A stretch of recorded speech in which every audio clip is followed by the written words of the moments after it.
I saw Donald Trump in the debate. He says, oh, it'll go away. He's been saying that since January. That's why people know he's an incompetent president during the most difficult of times. And yet, he still says it. We need that money. We need money to open up our schools safely and soundly. That takes extra money. The school districts can't afford it. Ventilation, more buses, PPE, oftentimes more teachers, hotspots so people can get the Wi-Fi when they don't have it in their own homes, and so many more. That's in the bill. Money to prevent people from being evicted from their houses. They lost their jobs through no fault of their own. They're getting kicked out, either as a renter or as a mortgager. The HEROES Act deals with that. Money to help our small businesses, and not just a few, but the restaurants and the stages and venues, the broadcasters and newspapers and nonprofits and rural hospitals, all left out in the Republican proposal, are in the HEROES bill. Money for unemployment.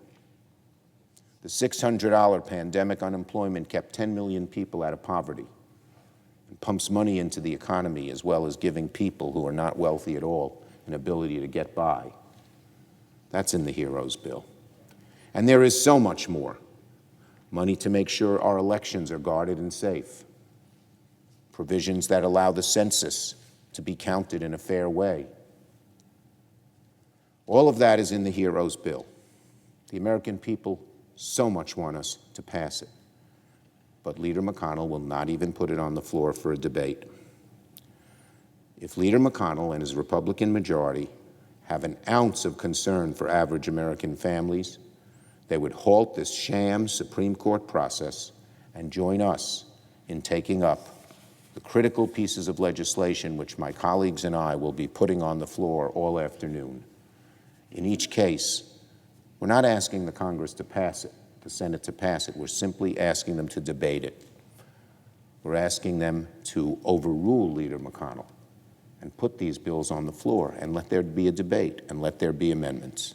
That's all we ask during the most desperate of times.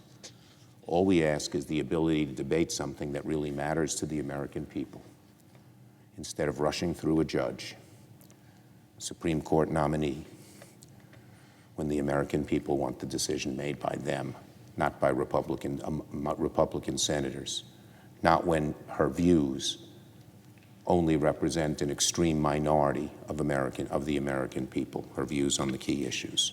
So, Mr. President, in order to proceed to the consideration of H.R. 25, the HEROES 2 bill, I ask unanimous consent. Nope. Wrong number. Sorry. No. What did I say? Oh, pardon me. Let me repeat that. In order to proceed to the consideration of H.R. 925, HEROES 2, I ask unanimous consent that the Senate proceed to legislative session.